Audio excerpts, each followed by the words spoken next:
What's up, everybody? Welcome back to yet another episode of Go Talk with Marcus, presented by the mighty Give Us a Shot Network. Once again, joining on the show is the one, the only Payton Doyle of the Payton Doyle Show.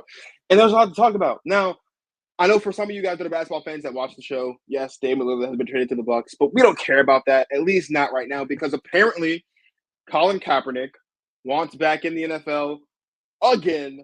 Sean Payton and Russell Wilson need to be out the NFL. And my Green Bay Packers won their home opener with Jordan Love as QB, which makes me feel great. I don't know how Payton feels about that. We're going to find out. Tune in. Go Talk to Marcus next. Give them a shot to do what?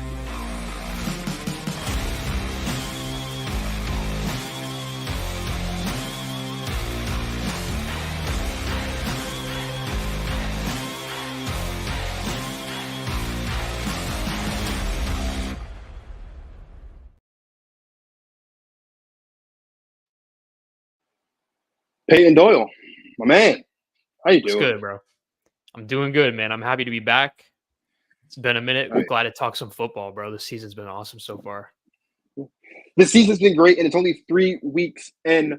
But before we jump into a recap of week 3, we have to talk about Mr. Colin Kaepernick wanting back in the NFL. He sent a letter to the New York Jets basically asking if the New York Jets would sign him to be a practice squad QB in light of all that has happened, of course, between Aaron Rodgers popping his Achilles in week 1 and Mike White not being that great.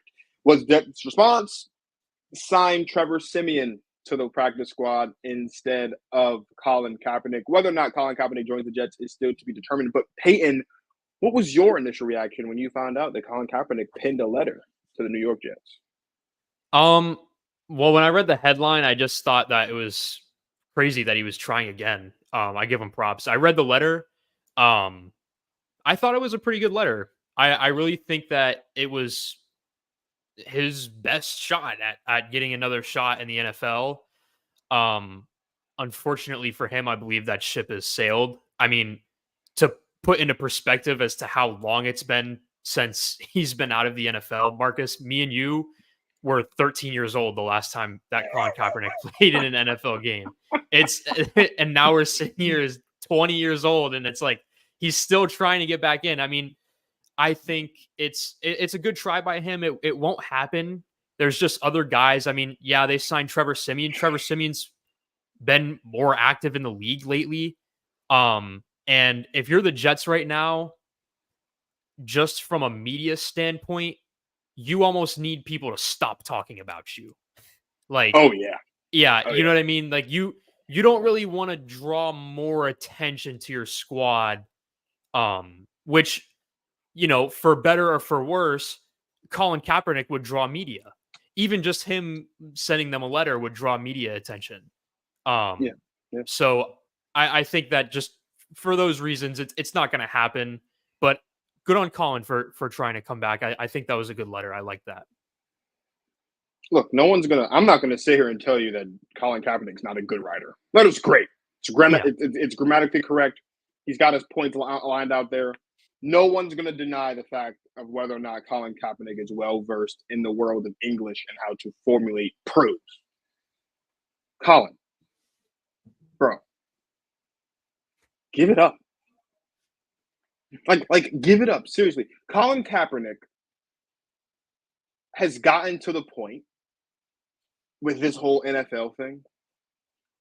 He's like the guy, he's like the guy who a girl breaks up with for reasons that she has her reasons, and he keeps trying to fix himself to be with her again. But as soon as she broke up with him, he complained about how she was like the worst person ever and the worst girlfriend ever, sued her for defamation of character, all this other stuff. That's what Colin Kaepernick did. Like, Colin Kaepernick, blackballed, whatever the case would be. He sued the NFL for defamation of character or something to that effect. And then he had a private workout where like 5 teams showed up to this workout, and he was deemed unfit to be an NFL quarterback. Dude, that was like 3 years ago. 3-4 years ago is when that happened. And here we are.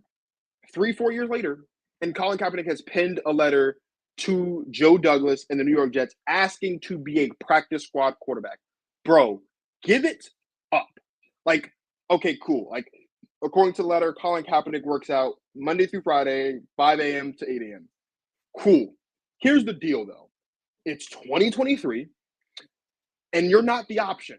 Like, you're not QB1, you're not QB2, you're not QB3, you're not the emergency QB that isn't even a QB, but you're like a running back. You're not even practice squad QB in this day and age in the NFL. And it's okay.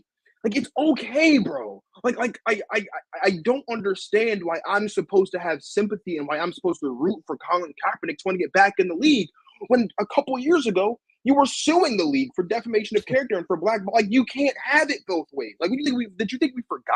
Did you think, Colin Kaepernick, that we forgot that a couple of years ago you were suing the NFL for blackballing you out of the league and for defamation of character? Do you think we forgot that you were trying to protest the league and you were trying to show all these bad things about the league? It's this same league. The same league that you sued is the same league that time after time after time again over the past 6-7 years you have tried to get back into that league. Bro, 6 years ago, my voice was like 3 octaves higher. I didn't have any facial hair. I was a sophomore in high school. I was 13 years old. And I was like a foot and a half shorter.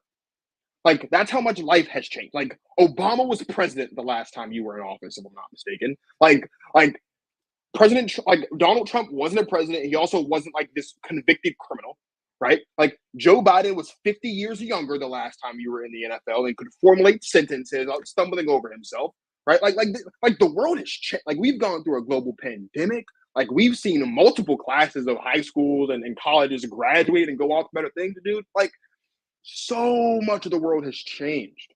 Right, like like Ukraine and Russia have gone to war. Like, we've seen a war start since the last time you were in the league, bro. Like the value of the U.S. dollar has just steadily declined over the last 6 years. The rise of like, we've seen so many things come, we've seen so many things go. Like, give it up. It's okay.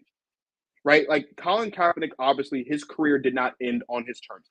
I get it. No one wants to be blackballed out of a league. No one wants to be prevented from playing a sport that they love. But Colin, you cannot sue the NFL and then every other year try to get back into the NFL. It doesn't work that way. It's not good for optics. It's not good for you. It's not good for your camp. And then if he's denied, he's going to get back in front of the camera and do what he did after workouts. I've been trying for 6 years. I've been denied for 6 years. Like, bro, it's okay.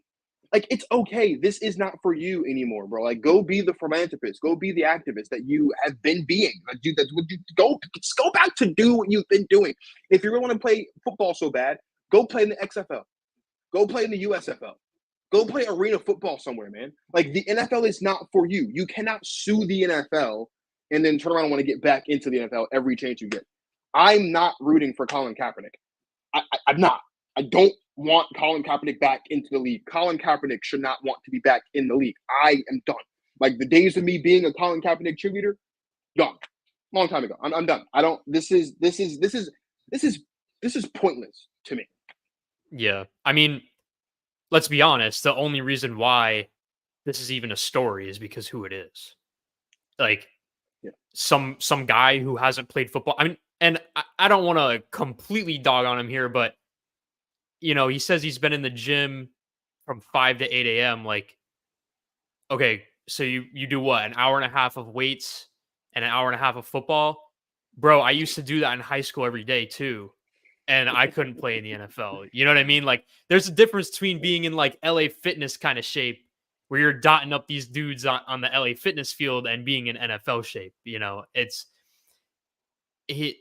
he's not coming back. He was not going to come back after that workout happened, and no one liked him. When you said there was 5 teams that showed up and everyone said that he couldn't play, it was done after that. And then he sued, and it's just it's been done. The fork's been stuck in Colin Kaepernick, and he's been done for many of years now. Listen, I want to run down the list really quickly, okay? Because Colin Kaepernick, as of today, is 35 years old. As of today, he's 35 years old. Mm-hmm. I'm going to provide you the list of quarterbacks that are 35 or older. that are in the NFL right now. Aaron Rodgers, 39. He's not playing football. He doesn't have an Achilles. Brian Hoyer's 37. He's a backup somewhere if he's even in the league at all. Colt McCoy, 37. He's also like a backup somewhere if he's in the league at all. Matthew Stafford, 35 years old, obviously starting for the Rams, came off of an injury-riddled season last season. Ryan Tannehill, 35 years old, the epitome of mid. Kirk Cousins, 35 years old, 0-3 right now, despite having the best receiver in football. Like, Russell Wilson's 34, and he looks terrible. Geno Smith's 32. He's had one good season in his career was last year. Do we think he's going to have a better year this year than he did last year? Probably not. Derek Carr's 32. He has shoulder problems now. Jimmy G is 31. No one has faith in him. Jacoby Brissett's 30. Like, bro, you're 35. Like, it's okay. It's okay to let it go. I like, bro, like, if you love something, let it go. If you love the NFL and if you love football, that's what you say you do, let it go. Because there's no one in the league at your age or above that's currently playing high-level football. Nobody. Matt Stafford, he's okay. He's still good. Is he top 10? No. Top 15? Maybe. Kirk Cousins, is he top 10? Maybe. He's top 15? Absolutely he is. Is he going to win you a Super Bowl? No. The Jets need a quarterback that can play today and lock in and get them to a Super Bowl. Colin Kaepernick is not that guy.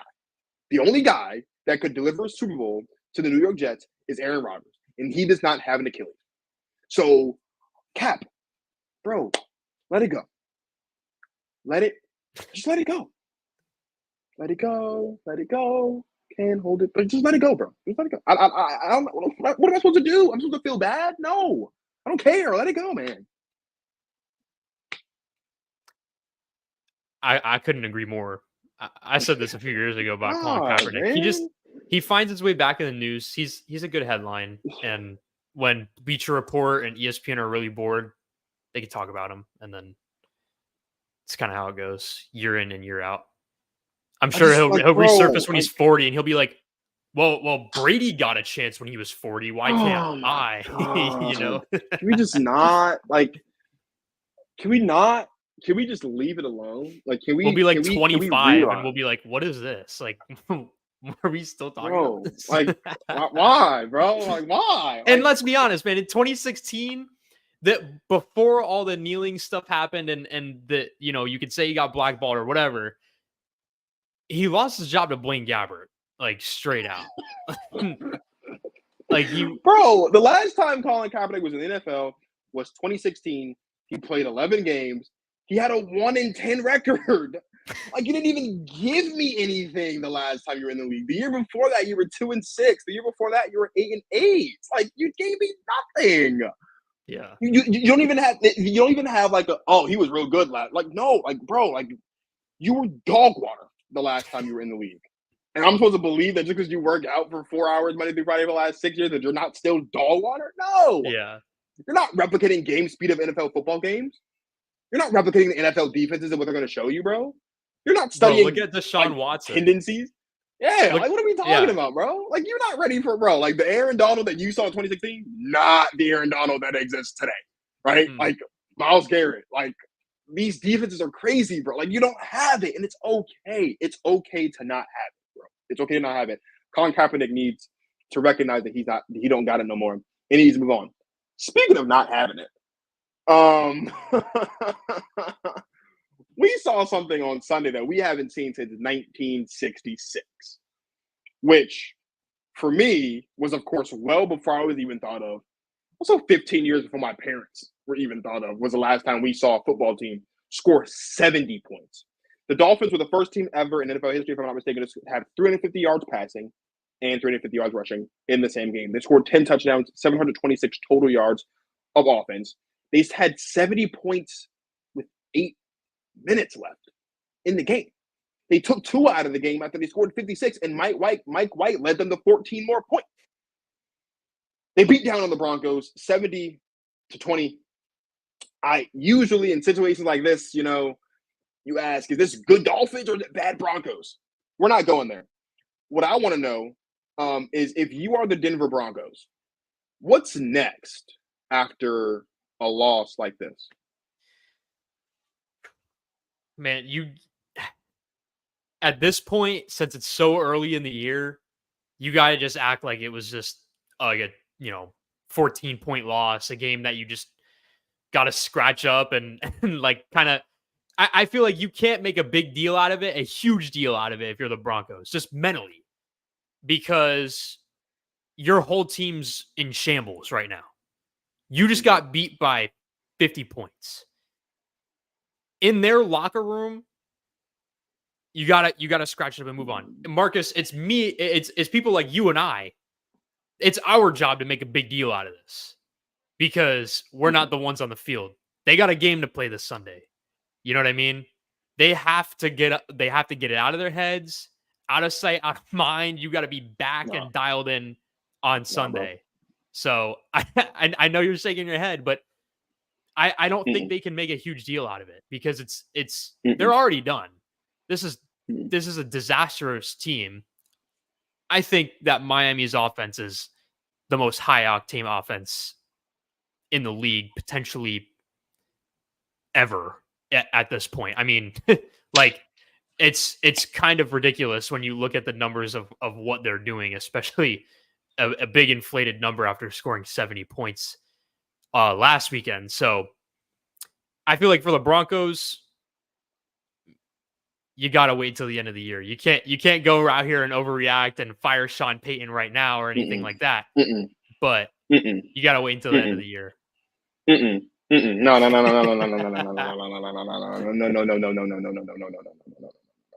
No. Let me make something crystal clear. You do not show up to an NFL football game, allow 70, and just forget about it. You don't. And especially not when your head. Listen to me. We saw a lot of bad Broncos football last year. We did. We saw a lot of bad Broncos football last year. Nothing and Sean like Payton talked a bunch of trash about Nathaniel Hackett. Here's the deal, Sean. Nathaniel Hackett never allowed 70. He might have did a lot of things. His defense didn't allow 70 last year. And his defense didn't lose by 50 last year either. You don't get to talk. You don't get to show up to the post-game press conference and get pissed off at reporters when they're asking you questions when that's what you put on the field. You don't get to puff your chest out and talk bad about other coaches. You don't get to puff your chest out and talk about how you're competing for championships. You're 0-3. You are 0-3. You're the fourth team in the history of football to allow 70 points in a single game. You're the first team on this side of Joe Namath to allow 70 points in a football game. Like, do you know how different? We talk about how different the world was when Colin Kaepernick was in the league. Can we talk about how different the world was the last time a team scored 70? Like, the last time the team scored 70, this episode of GOAT Talker Marcus would not be happening right now. You can't have a black person and a white person in the same room, let alone on YouTube together. YouTube didn't exist the last time a team scored 70 points in a football game. Like that. Before the moon landing, too. This is before the moon landing. Like I don't know who was president the last time. Like, we're talking about, we're 20 years removed from the Depression the last time a team scored 70 points in the league. Like, this is unbelievable. This is unbelievable. I cannot sit here with a straight face. No one's getting a pass. Nobody. I don't care that Russell Wilson threw for 300 yards. You threw for 300 yards, then you lost. The team scored 70. This is a football team that's supposed to be contending for a championship. This is a football team that everyone looked at me dead in the face and goes, hey man, they can dethrone the Chargers and they can dethrone the Chiefs and they can be the best team in football. The best team in football. You scored 20 points. I heard all this talk about how, but you got PS2 and you've got this guy and you've got that guy and this defense is elite. Really? When was the last time an elite defense allowed 70 points? I don't think an elite defense ever allowed 70 points. This wasn't a shootout. Like, this wasn't a shootout. This wasn't bro. It looked like a college football game out there. When your opponent hits 70 with 8 minutes left, that's ridiculous. So I said it last week. I'm going to say it again this week. I am done with the Denver Broncos. I don't want to hear anything about the Denver Broncos making the playoffs. I don't want to hear anything about the Denver Broncos being a Super Bowl contender. I don't want to hear anything about Russell Wilson being top 10. I don't want to hear anything about Russell Wilson not being cooked. Because here's the thing. I'm looking at their schedule right now. They better beat the Bears this week. And they better beat the Jets next week. Because if they don't, they're not beating the Kansas City Chiefs in Kansas City. They're not beating the Kansas City Chiefs at home 2 weeks later. Look, we ain't all that. But they ain't beating us. And they're not beating us on October 22nd if they're looking like this. You go into your bye. You have to go to Buffalo. You have to play Minnesota. You have to play Cleveland. Like, the Denver Broncos under Russell Wilson now in 20 games have 5 wins. 5 wins. 5. The Denver Broncos have won. Oh my God. The Denver Broncos have won. I think your light's done with the Broncos too.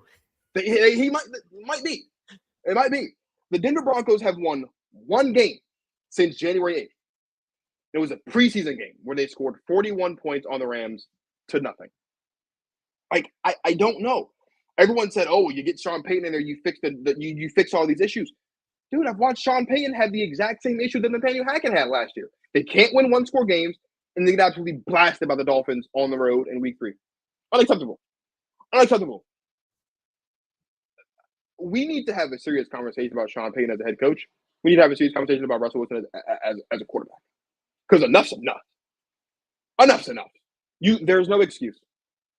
When you allow 70 points, like, we freak out when a team allows 50 points in the 21st century. You just got beaten by 50 and they scored 70 with 8 minutes left, which shows me that if Mike McDaniel, the Dolphins don't take their foot off the gas, they're scoring more than 70 points in that game with 8 minutes left in the game. It's unacceptable. And there's no excuse for it.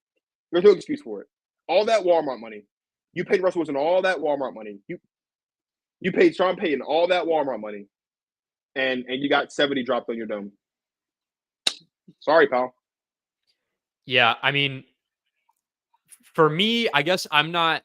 Okay, I was more surprised about the Dolphins scoring 70 than the Broncos giving up 70, if that makes sense. Like, what? You can pull up... No, that doesn't make sense to me. No, it does make sense. Let me explain. You could pull up when we used to do the rundown together, Marcus, last year, me and you both were done with Russell Wilson. Like, I was done with this Broncos thing forever. And when they got Sean Payton, I was like, yeah, you could go do the dog and pony show, but this team's still not going to be a very good football team. Yeah. Did I expect this kind of a blowout to happen ever? No, but that's like wildly unprecedented, right? It's like a team going 0-16. It's like, you kind of know they're going to be bad going into the year, but you don't really think that they're not going to win a game, right? Like, even look at what the Cardinals did last week.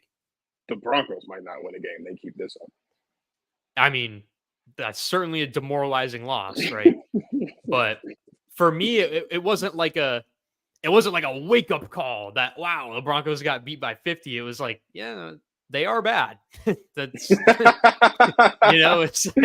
it's like that's bad teams just do bad things, So the whole situation in Denver is a mess. They have to completely dismantle it. They gave Russell Wilson a large chunk of money, and they're gonna regret that. And hey, man, it's final. Hey, man, Walmart. Hey, look. Walmart's done all these things in the past couple months, couple years to prevent theft because they get a lot of money stolen from them. And they let this man, Russell Wilson, rob them blind in their face, eye to eye, shook his hand, and he's robbing them blind right now. They need to stop putting cameras and things into their Walmarts to prevent people from stealing PS5s and junk. They need to figure out why Russell Wilson just came in there and robbed them blind in Denver, Colorado, because that is unacceptable. On the other side of things, though, the Dolphins, 3-0. The Eagles, after this past Monday night. Was it Monday night or was it Thursday night? Monday night. 3-0. The 49ers, after this past Thursday, 3-0. The only 3 teams left after Week 3, undefeated. Peyton, who loses first? I know that San Fran plays Arizona next week, so not them. Mm-hmm. who's the 3-0 teams right now? You said it's Philly, Miami, and San Fran, right? Is that Philly, it? Miami, and San Francisco. Yes. Okay. If you're asking me who loses first, potentially the Dolphins, because I know they have a tough game against the Bills this week. I'm not quite sure who the Eagles are playing though. So if you find that They're out, let me playing know. the Commanders on Sunday. Okay, they're not going to lose that game. So the Dolphins have the toughest game coming up, and honestly, it's kind of a trap game. You just scored 70 points. You're on top of the world. Now you're going to Buffalo, and Buffalo's been on quite a tear too. Yeah, they had that tough loss in week 1, but that was a little bit weird because Josh Allen was playing like YOLO Josh, as they say on Good Morning Football, but he just needs to be slightly YOLO Josh. He did suck. No, that's him. That's who he is. Hey, and by the way, look at really quickly, can we stop doing this with Josh Allen? Like, okay, Josh Allen, and I'm going to let you finish your point, but Josh Allen throws 3 picks against the Jets, a good defense, and then he follows that up with a dominant performance against the Commanders, big whoop, and this past week, and then they beat on the Raiders in week 2. Like, so what? Yeah. So what that Josh Allen beat teams he's supposed to beat? So what, man? I agree with that. I've been relatively unimpressed with Josh Allen's play, especially against top tier teams and defenses. But what I'm trying to say is the Bills' defense has looked dominant these past 2 weeks, and they're not going to give up 70. So you might have to be, Miami has to be ready because it's a little bit of a trap game. If you're asking me what 3-0 team I think is the worst out of all the 3-0 teams, I got to say the Eagles. In all honesty, it's the Eagles, and it's mainly because of the passing attack. I came out with a little short video on my YouTube, not self-promote or anything, but I was talking about how Jalen Hurts has regressed immensely within the first 3 weeks this year as compared to the first 3 weeks last year. I don't remember the numbers exactly, but I know that last year through the first 3 weeks, Jalen Hurts averaged over 300 yards, over 300 yards passing per game, and had over a 100 passer rating in the first 3 weeks of last year. And this year, I believe his passer rating is in the 80s, if I'm not mistaken, and he's averaging about 215 yards per game, which both rank in the bottom 20 of the NFL at the moment. So the Eagles have something to figure out in that passing game. Yes, they are reaping the benefits of DeAndre Swift averaging nearly 8 yards per carry or whatever he's been doing, running like crazy, right? But when it comes down to it, what made the Eagles really special last year, it wasn't just the running game. It's the fact that they could carve you up through the air as well. And right now they're missing that. So I agree. The Eagles, I would say, if I had to pick a team that's going to lose first, I would pick the Eagles. Doesn't mean I think the Eagles are going to lose to the Commanders. It just means I think that they would lose first because they are the worst of the 3-0 teams. I have no doubts about the San Francisco 49ers. I don't. I have no reason to doubt the San Francisco 49ers because they have not lost a game. They've lost one game since Brock Purdy's been the starter. The one game they lost was to the Eagles because Brock Purdy didn't finish that game. And honestly, I'm of the belief that if Brock Purdy plays that entire game, the Eagles don't make it to the Super Bowl last year anyway. That is my belief. So they are, if I'm not mistaken, they're like 11-1 or 10-1 at this point under Brock Purdy. If you don't include the game where he didn't finish, they're undefeated under Brock Purdy. Tua Tagovailoa and the Minnesota Vikings, or not the Minnesota Vikings, the Miami Dolphins, when Tua's healthy and his brain isn't scrambled eggs, they're also undefeated with Tua. The Eagles this season are not the Eagles of last season. I don't care what any Eagles fan has to say. I really don't. Because let's be honest, we watched them in week 1 struggle against the Patriots. And they said, oh, well, when you struggle against the Buffalo, the Bill Belichick's of the world, like, it's okay. Sure, I'll give you that, actually. I will give you that Bill Belichick is one of, if not the greatest defensive mind this league has ever seen, and you struggled against that team. I'll give you that. You can have that. When you follow that up with a shootout against the Minnesota Vikings, a team that is defensively and a team that constantly finds ways to get in their own way. I think that's also problematic, especially when you consider the fact that if Justin Jefferson doesn't fumble the ball out the back of the end zone, the Eagles probably would have lost that game in primetime at home to the Minnesota Vikings. And then you show up this past Monday night, and you beat the Buccaneers. Whatever, 2-0, whatever. The Buccaneers aren't a good football team. I am not liking what I have been seeing from the Eagles over the past 3 weeks of the season. And if I had to rank the 3 teams left that are undefeated, they would be third.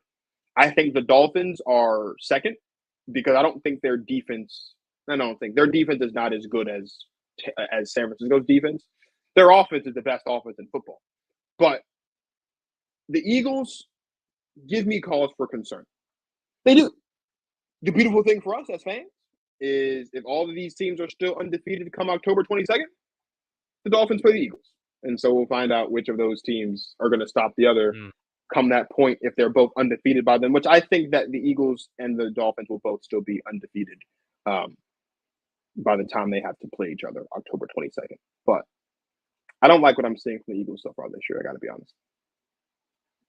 Yeah, I haven't been wildly impressed with them either.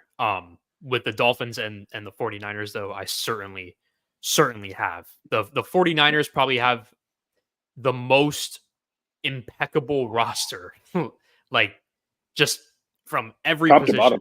Yeah, top to bottom in the entire NFL. And the Dolphins have the offense to beat anybody. They do.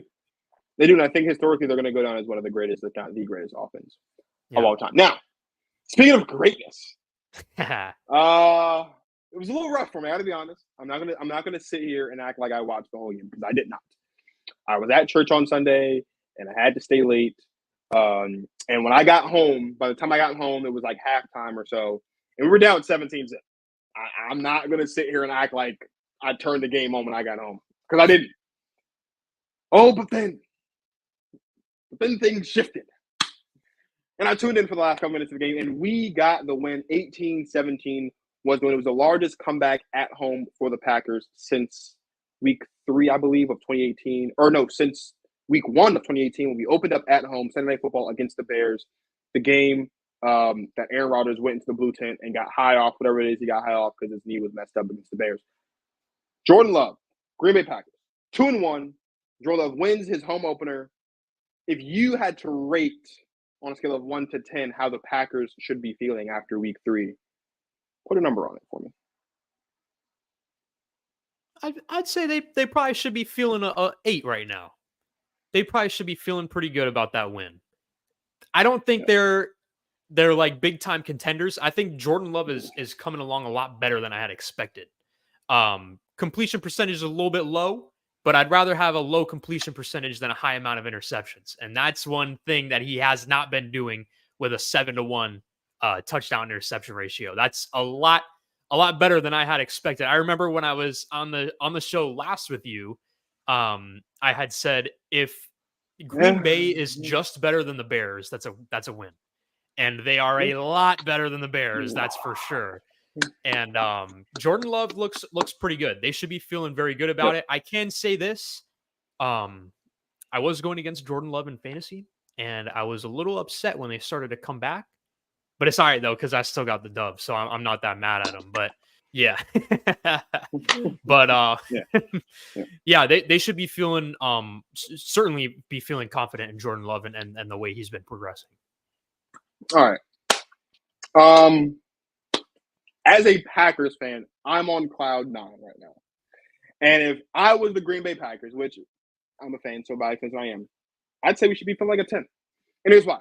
It's not just because we won on Sunday. Let me run some numbers down for you. So we have the Thursday night game tomorrow against Detroit, 8:15. Then we have a mini bye because our next game isn't until next Monday, or the 9th. So not next Monday, but the Monday after that, because we play Monday night against the Raiders. And then we have a bye. And then we don't have another game after that Monday night game for 13 days until Denver. So the Packers have, after Thursday, one game in 23 days. Why does that matter? Well, because Aaron Jones is hurt, and because Christian Watson is hurt, and because Elton James is hurt, and because David Bakhtiari is hurt. And so when you are the Packers sitting at 2-1 with a big game tomorrow night against the Lions, I understand it. It is for the division crown at this point because we're both kind of tied for first place right now. So that game does mean a lot. When you can come off of that game and get 9 days of rest relatively, before you have to play the Raiders, a team that's been struggling. And then you get a bye week before you have to play the Broncos, a team that's been struggling. We have an opportunity to come out of our bye, go into that game against the Broncos, stronger than ever, healthier than ever, and ready to finish the season for the last 2.5 months of the season super duper strong. If you look at the schedule post Denver after the bye, we go to Denver, we host Minnesota, we host LA. The Rams have not beaten us in Lambeau in a very, very, very long time. We have to go to Pittsburgh. Like, those first 4 games after the bye, to me, are super winnable. And it's not just because I'm a Packers fan. Let's look at it. The Broncos, 0-3. They suck. The Vikings, 0-3. They suck. The Rams are like 1-2 or something, and they're okay, but they're a very mediocre team. And like I said, they haven't beaten the Packers at home, and it's a November game. So it's going to start to get a little bit cold, like colder than it already is in Lambeau. And they have to go to Pittsburgh. The Pittsburgh Steelers always play us tough. That's because they play everybody tough. But that's also a super winnable game for us because Deontay Johnson is kind of having some injury. He should be better by then, but still injury issues. George Pickens is kind of having some injury issues. The run game is not what it's supposed to be, what they expected it to be right now. The defense has not been as elite as they would like for it to be, even though they're better, but they're not where they should be. Like, the Packers have a potential to go into that game against the Chargers in a really, really, really good spot.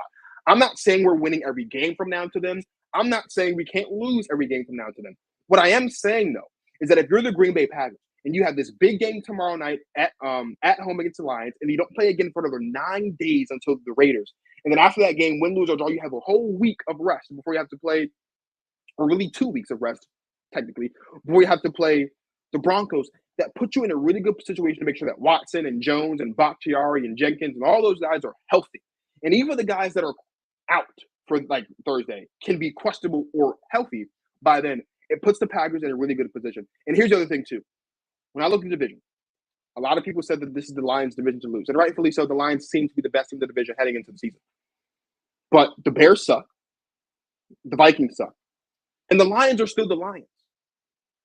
The Packers have a chance over the next, from now until that game against the Vikings. I'll be honest. Or the Steelers, I'll be honest. The Packers could clinch the division over the next 6 games. Like, if we're just being honest, I'm not saying mathematically they will. But what I'm saying is if they have a strong outing over these next 6 weeks, they have a chance to clinch the division. When you look across the division, you look at what some of the teams have to deal with. Like, the Lions have a game against us. Obviously, they got to play the Panthers. They got to go to Tampa. They got to go to Baltimore. They got to play the Raiders. Like, that's tough. That is tough. The Vikings can't get out of the Vikings cannot get out of their own way, and they've been struggling. And the Bears are also not a good football team. So for me, on a scale of 1 to 10, I think the Packers should be at a 10, not just because of what happened on Sunday, but because the outlook is looking very positive. Because as long as everything goes according to plan, and as long as everybody's on track, the Packers have a potential to come out of the bye in 3 weeks, go to Denver on October 22nd, go to the Mile High City, and begin what could be a very long string of wins because everybody that's important on that team could be healthy. That would be big time. And in this division right now, you're right. They could be looking at winning the division. The Lions are improving, like you said. The Vikings look like a complete mess right now, and we'll get into that later. And the Bears aren't even worth mentioning. They're probably going to have the number 1 overall pick again. So I would say, yeah, like if the team gets healthy, and how about the fact that they won that game, the home opener last week, without all of those players, with everyone that was still banged up and injured, and with a quarterback who is like still in his basically still in his first year as a starter, right? Yeah. And he did this with a very injured team, with his back against the wall, and the team clawed back and got a huge victory at home. That's a very great win for the team. And let me also just make one more point. We beat the Bears, obviously. We beat the Saints, obviously. We did lose to the Falcons. We did not lose to the Falcons because we're not a good team. We lost to the Falcons because of the run game, specifically in the fourth quarter, is what undid us. The Lions don't know what they're doing with the run game. Like, is Jahmyr Gibbs the guy? Is he not the guy? I'm not going to sit here and disrespect Josh Jacobs. I won't do it. But the Raiders' offense overall is pretty dysfunctional. You have the bye week. The Broncos can't get anything going on offense. The Vikings don't have a run game. The Rams don't have a run game. The Steelers don't have a run game. The Chargers have Austin Eckler, sure. Like, if I keep going down the list, like, if the run is what's going to keep us from winning football games, which, of course, we also have to deal with the fact that Matt LaFleur is not the best coach. He's not that great of a head coach anyway. But if we just focus on the run, from a running standpoint, there's not a lot of teams between now and mid-November when we're finished with the Steelers. I'm looking at them saying, yikes, their run game scares me. And if the run is going to be the reason why we're losing football games, that's an even more greater reason to feel good, because how many of these teams out here can really run the football on our schedule? One. The Raiders. That's it. I won't disrespect Josh Jacobs. That's it. So I like our chances. Yeah, and I know you won't disrespect Josh Jacobs, but the Raiders are one of 3 teams without a rushing touchdown this year, and also are last in rushing yards. So that's true. I won't. I just disrespect know who Josh Jacobs is as a I will disrespect. I won't even disrespect. I'm just pointing out the facts of the Raiders are extremely dysfunctional and have a bad everything offense. So yeah, they do have a bad everything. That's true. Let's stay in the division, because every chance I get, I'm going to talk trash about one of these teams that are in the NFC North. The Minnesota Vikings in a shootout with the Chargers. And the Minnesota Vikings, they cowboyed it up on Sunday. I gotta be honest. They pulled a cowboy on Sunday. They had the ball in the red zone with 30-something seconds to go after getting that first and goal. And instead of clocking it, getting a couple plays called to get ready to go, they wasted 15, 16 seconds to snap the ball. And when they finally snapped the ball, Kirk Cousins threw a pick. Where is the panic meter at this point for the Minnesota Vikings 3 weeks into the season? It's a 10. No doubt about it. I don't understand, and it's not a 10 because of Kirk Cousins. I want to say this. I want to leave Kirk Cousins out of this, because Kirk Cousins is actually, I think he's playing phenomenal. I think that Kevin O'Connell is forcing throwing the ball every single down. If you look at the Vikings, they're last in the league in rushing attempts, and they are also another one of those teams without a rushing touchdown. The Raiders and the Steelers are the only teams in the NFL right now that don't have a rushing touchdown on offense, and they're second to last in rushing yards. So you got rid of Dalvin Cook. You didn't want to pay him. Didn't want to give him an extension. Great. You released him. You think Alexander Madison's your guy. He's not. You trade for Cam Akers. I don't believe he was active for last week's game, but yeah, he wasn't. But he averages like 2 yards per carry. He's dookie. Okay. So they really have no real plans of running the football. Yeah. Meaning that everything in the world is going to be on Kirk Cousins. I think Kirk Cousins is a really good quarterback. I think that if Kirk Cousins was on the Jets right now, that the Jets would be well on their way to, at minimum, a playoff berth. I think he's not the kind of guy that you want to be having him throwing 50 times a game. I don't think there's any offense in the league that should be that wildly unbalanced. What do we always talk about with the Bills when they struggle? They got to balance their offense out. They got to run the football more. That's why they couldn't beat the Chiefs. That's why they don't win in the playoffs. Well, that's also why you don't win close games too.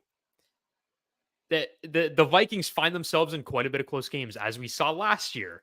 Last year, they've played in the most close games since the beginning of last season out of anyone in the league. Yeah, they pulled through a lot last year, but statistically, if you play in those one-score games, you're not going to go. What did they go 8-1 last year or something in one-score games? No, they were undefeated in unscored games last year. They had like 12 of them and won all of them. Okay, well, great. Even more of an outlier, right? You're not going to go 12-0 again. And all they're doing is they've just returned back down to earth. Kevin O'Connell is not balancing his offense out and he's at risk of losing his job. Kirk Cousins is probably in his last season in Minnesota. And Justin Jefferson is probably going to force his way out of there because this looks like it's about to kind of implode, especially once Kirk Cousins leaves, because they don't have an heir apparent to that position at quarterback. Although they will. Oh, they do. It's Kellen Mond. No, he's in Cleveland. Oh, that sucks for them then. Dang. Try to cut him some bail. Yeah.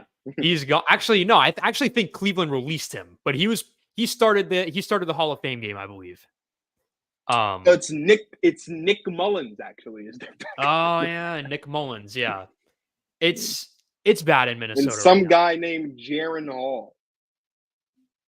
Never heard of him. I don't know if they have a first round pick this year. Let's hope that they do, because it will most likely be an extremely high one. They'll probably be able to draft a quarterback to replace Kirk Cousins when he leaves and says, I want to go play for a team that can actually win, not the Vikings.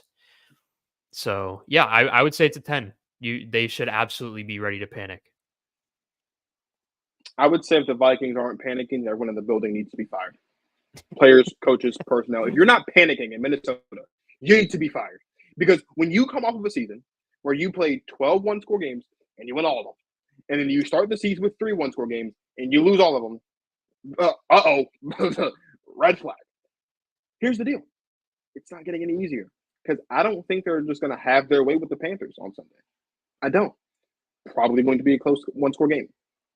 You can bet your bottom dollar when the Kansas City Chiefs come to town on the 8th that they're not winning that game, close or not. Mm-hmm. Maybe they beat the Bears. I'll give them the benefit of the doubt. They'll beat the Bears on the 15th, but they ain't beating the 49ers on the 23rd, and they ain't beating us on the 29th. And are they really going to beat the Falcons on the 5th? How about the Saints on the 12th of November? Or the Broncos the Sunday before Thanksgiving? Or the Bears the Monday after Thanksgiving? Do you see where I'm going? Like, the Vikings have yet to give me, through 3 weeks of the season, any reason to think that they can win a football game. And it's not just because they're 0-3. It's because they continue to find new ways to lose. They continue to find new ways to suck. They continue to believe that they're good when they're not. When you have the best receiver in football, when you have a solid quarterback, you shouldn't be losing these games. You shouldn't be losing to the Buccaneers at home. You shouldn't be losing to the Chargers at home. You shouldn't be losing to the Eagles on the road. Am I saying they should be 3-0? No, I'm not saying they should be 3-0. But what I am saying is if you look at if the Vikings were going to win that game until Kirk Cousins threw the pick, they were going to win the game until Kirk Cousins threw that pick.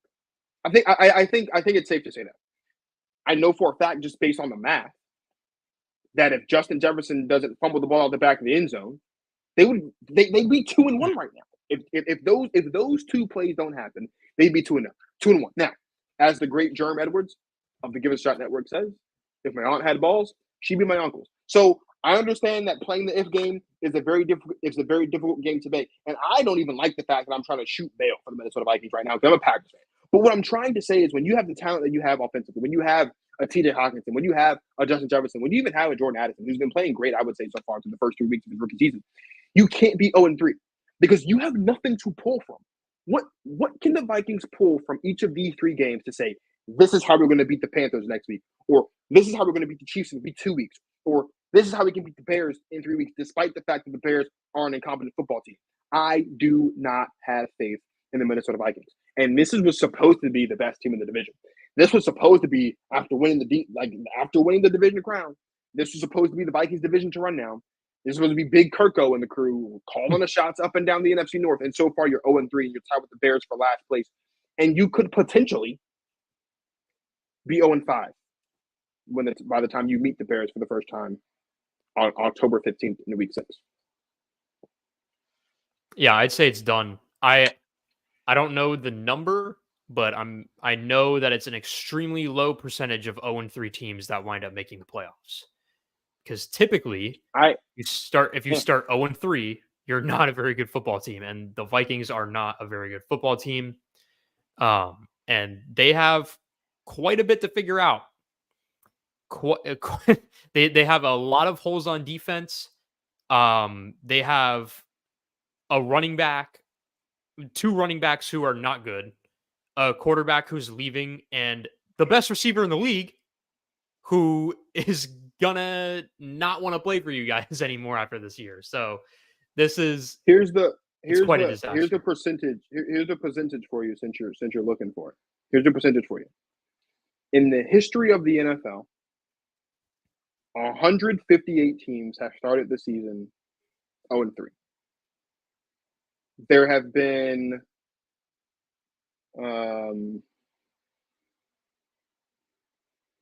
hold on, wait a second.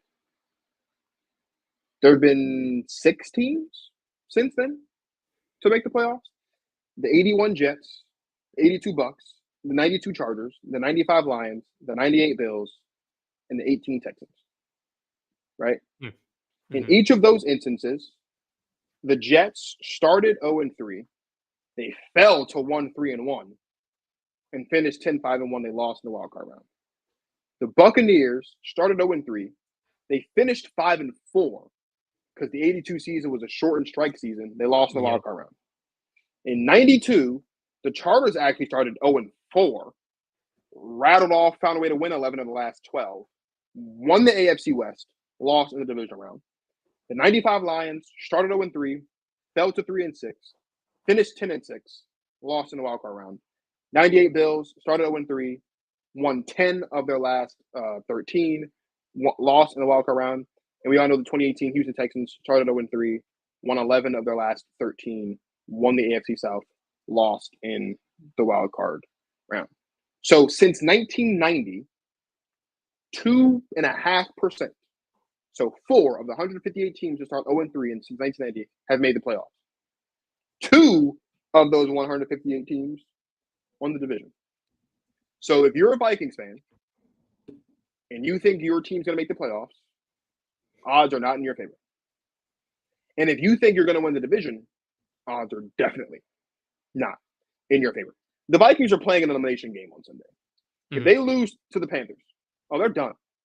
Blow it up. Trade Kirk. Trade Justin. Like, trade them all. Yeah. Trade Jordan. Just blow it up. Blow it up. If they lose on Sunday, expect to see Kirk expect to start to hear Kirk Cousins' names in trade talk, and expect to see Kevin O'Connell fired if they lose on Sunday. I would say.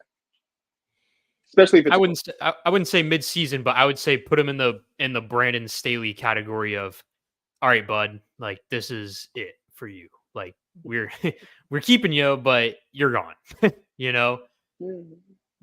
Maybe you're just a nicer guy than me. Maybe that's what this show has proved tonight.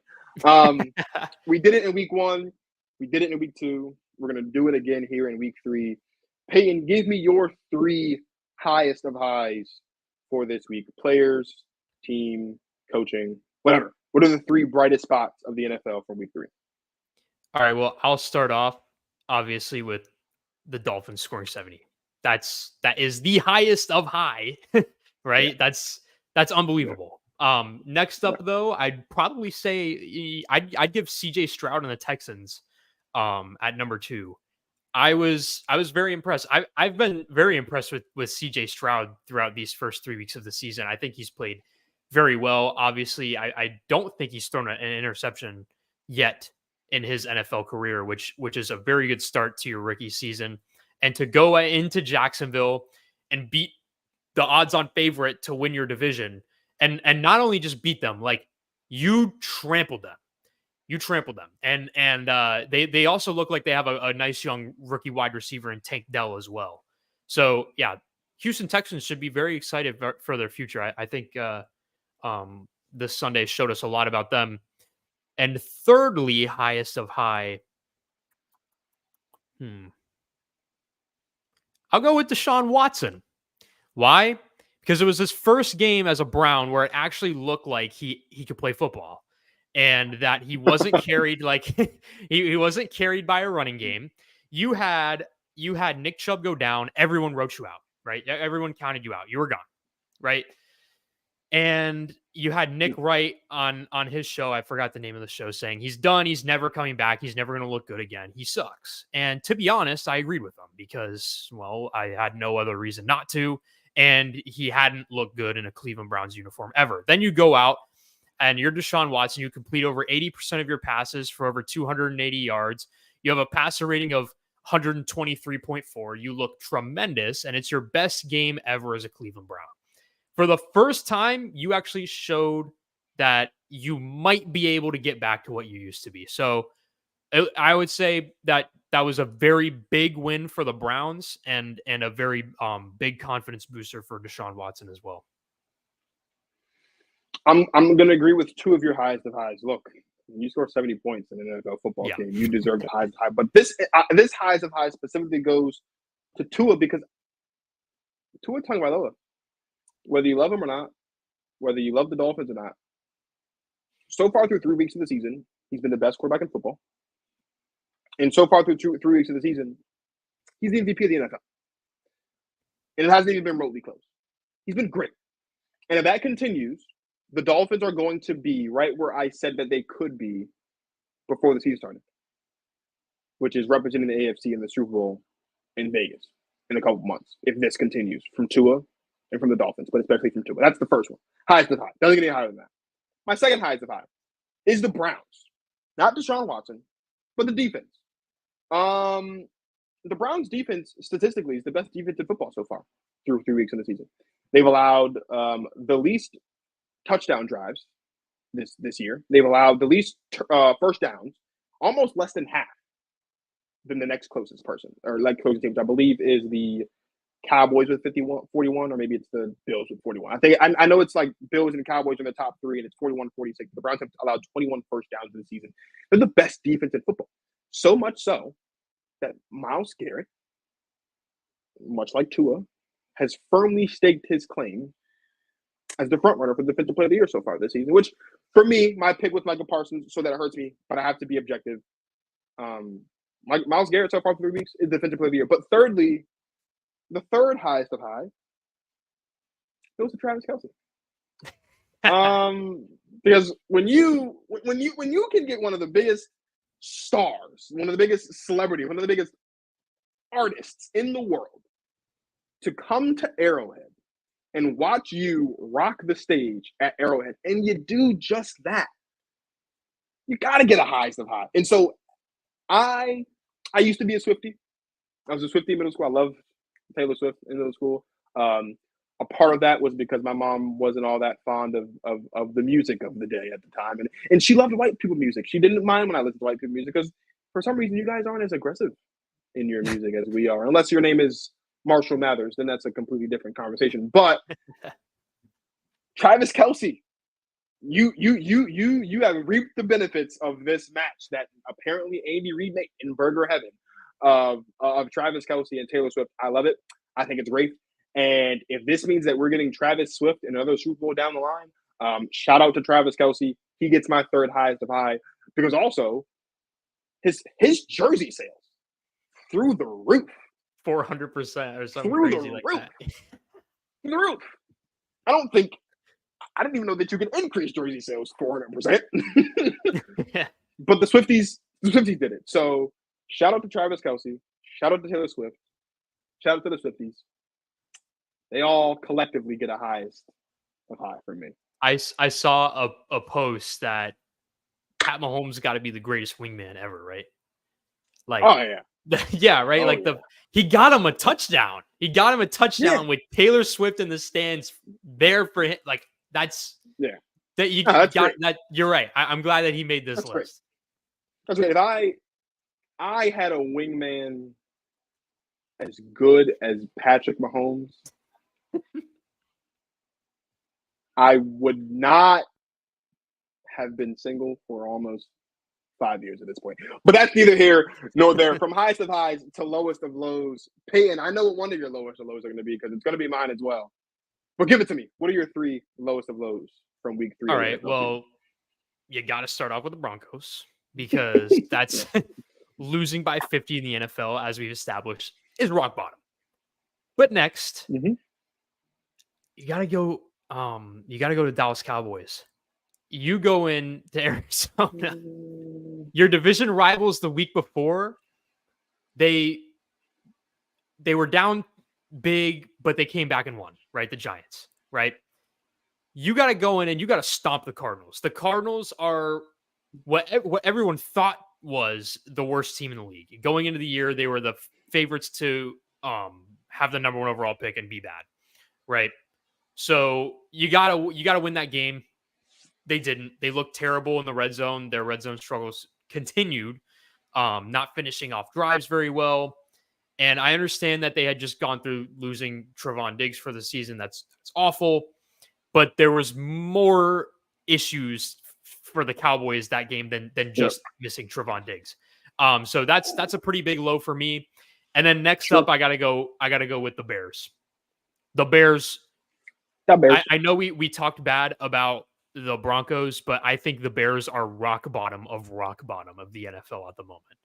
You have this crazy, like weird situation with your defensive coordinator who resigns in the midst of some investigation that I won't speak on because I don't know a lot about it. But you have you went and traded up for Justin Fields. He did not pan out. He's put up worse numbers in his first however many games than Mitchell Trubisky throughout the same amount of games. He's 5-23 now as a starter. He couldn't throw for over 100 yards last week after saying that he's just going to start playing like himself. And I guess essentially he was throwing his coaches under the bus, saying that he was playing robotic because of coaching. Matt Eberflus is going to be fired. Everybody's going to be fired at the end of the year. Justin Fields is going to be dumped. They're going to draft Caleb Williams at number 1 overall because this is just it's the worst team I've seen in quite a while. So they've as much as we could talk bad about the Broncos or any other team, rock bottom is the Chicago Bears at this point. I'm sure you don't mind hearing that. I don't mind at all hearing the Chicago Bears at rock bottom. And I would agree with you. The Chicago Bears do get one of my lowest of lows. They're not going to get the lowest of low for this week because, again, you allow 70 points in the 21st century. Yikes, dude. On this side of Joe Namath, come on, let's do better. But the Bears have a lot of things to fix. They got no DC. DJ Moore is seemingly unhappy about what's going on. I am not going to put the Broncos in my lowest of low. They deserve to be in it, but we all know that, and that goes without saying. So I'm not going to put them in my lowest of low. I am going, however, to put the Jacksonville Jaguars in my lowest of low. And it's not because they lost to the Texans. It's because the Jaguars are supposed to be the best team in this division by far. And they're not just supposed to be the best team in this division. The Jaguars are supposed to be the fourth best, at worst, the 4th best team in the conference. And they're 1-2 right now. And I don't think that's a good look for the Jacksonville Jaguars. The road back to the playoffs for the Jaguars, of every playoff team from the AFC last season, was supposed to be the easiest. So far, it looks like it's going to be the hardest because the Titans 1-2, sure. The Texans 1-2, sure. But quiet as kept. Can we talk about the fact that Indianapolis Colts, if I'm not mistaken, are 2-1 after their overtime win against the Baltimore Ravens? Who would have thunk? First time since 2019. The Indianapolis Colts with no Jonathan Taylor, with a shaky offensive line, with a shaky defense, quarterback in concussion protocol. They're 2-1. And so if you're the Jacksonville Jaguars, man, you got to figure something out. But for me, the third lowest of low goes to the Las Vegas Raiders. Because Davante Adams is unhappy. And he's been there for 20 games. And he's not happy. And he doesn't have time to wait. And I wouldn't be surprised if a loss this week creates a situation where Davante Adams, in front of a hot mic in a room full of reporters, says that he wants out. Because the writing's on the wall. The writing's on the wall. I was okay with Jimmy G going to Las Vegas because I thought that'd be good for them. I thought they could still maybe compete for a playoff spot, maybe. But they look terrible. They look terrible this year. Their one win this year, if I'm not mistaken, is against the Broncos. Another team that is terrible this year. So the one win that they have really doesn't mean anything. And if you're Davante Adams, this is a guy who still thinks he's in his prime. I think he is as well. This is a guy who still thinks he's one of the best receivers in the league. I think he is as well. when you are that guy, remember, Devontae Adams left Green Bay, not because he didn't want to be with Aaron Rodgers anymore, because he wasn't sure, he didn't like the uncertainty around the quarterback situation we had in Green Bay. So he left to go to Vegas to be with his best friend, Derek Carr, and because there was certainty around the quarterback situation. And then what happened? They told Derek Carr to get up out of there. And they bring in Jimmy G. And there's nothing wrong with Jimmy G, but there's something wrong with the Raiders because now they're not trying to pay Josh Jacobs. And so now there's questions not about the quarterback situation, but there's questions about the offense. Not to mention, they let Darren Waller walk out the front door with a trade. So the offense that you had heading into last season is not the offense that you had heading into this season, and now you're 1-2. And Devontae Adams isn't happy because Devontae Adams wants to win championships. He wants to win playoff games. He wants to compete for championships. That's what he was doing in Green Bay. Say what you want. That's what he was doing in Green Bay. He's not doing that in Vegas, and he doesn't like it. And so for me, lowest of low, the Bears. Easy. Right above them, I would say, is the Raiders, and then I would have the Jaguars. Not the lowest of low, but they're in that bottom three for sure at the end of this week. But the Raiders need to figure it out, and they need to figure it out fast. Yeah, without a doubt. And now Jimmy Garoppolo is still in concussion protocol heading into week 4. That's going to be a problem because I know that you mentioned this name earlier, but Brian Hoyer is their backup quarterback. And he is well past his time as a good NFL player. But hey, man, you never know. You never know, I guess. You never know, right? But I think we do know about that one. It's not going to be a very, very good game if it ends up. I would take Brian Hoyer over Colin Kaepernick, but not by a lot. Payton, it's always a pleasure to have you on the show. Can you please tell everybody where they can find you and all of your content? Yeah, I'm really only on YouTube these days. You can find me. Just look up Payton. That's Payton with an A, like Sean Payton. Talks NFL. That's Payton where you'll find me. Talks post on NFL, there. baby. Oh yeah. Yeah. I recently did a rebranding too. New logo and everything. Yeah. Really? I don't know if you saw that, Marcus. Really? I have not seen that. No, it's on YouTube. It's on your Instagram page. Yeah. It's on YouTube. I'm gonna go look at it right now because I have nothing else to do but wrap up the show. But I can wrap up the show in my sleep. It's always a pleasure to have Payton on the show, as Payton knows, as you all know that. Please, if you're not already, please subscribe to the Give Us a Shot Network on. Oh, that's a nice little logo that you got there, fella. Thank you, bro. Look all excited mid-conversation and things. So you got the red and the gray on there. Oh, yeah. Payton Talks NFL, baby. It's always a pleasure to have Payton on the show. If you're not already, please subscribe to the Give Us a Shot Network on YouTube so you don't miss any of the awesome content throughout the course of the week. JT and the Don, Stuff About Sports, Go Talk Our Markets, Protect Our Queens, The Divide, High Spot Podcast, all that stuff. Good stuff happening. As you guys may have noticed, there was no episode of Protect Our Queens last night, but there will be a major announcement tomorrow about the guest for next week's episode of Protect Our Queens. So if you are not following Protect Our Queens on Instagram, please do so. It is at @ProtectOurQueens_. And in the in-between time, if you haven't already, check out last week's episode of Protect Our Queens where we interviewed the one and only Giselle G.G. Banks. And in case you've seen that episode already, but you haven't seen our inaugural episode, you can also find that right here on the Give Us a Shot YouTube channel where we interviewed the incomparable Keomi McMiller. So, for my guy Payton of Payton Talks NFL, this is Marcus of Go Talk on Marcus signing off. Thank you guys for watching. Oh, wait. Payton, Thursday Night Football picks. Who do you have winning tomorrow? Real quick. Wow. That was tough because I've been going back and forth on this game for a while. Right now I'm leaning towards Detroit. Just because Green Bay is a little bit banged up and on a short week. I agree. I think Detroit's going to win.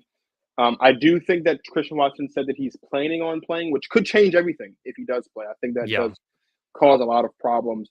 But if Christian Watson doesn't play tomorrow, I don't see us winning that game tomorrow. So I'm also going to pick the Lions, but we'll be back next week. I can say I'm a lot more excited.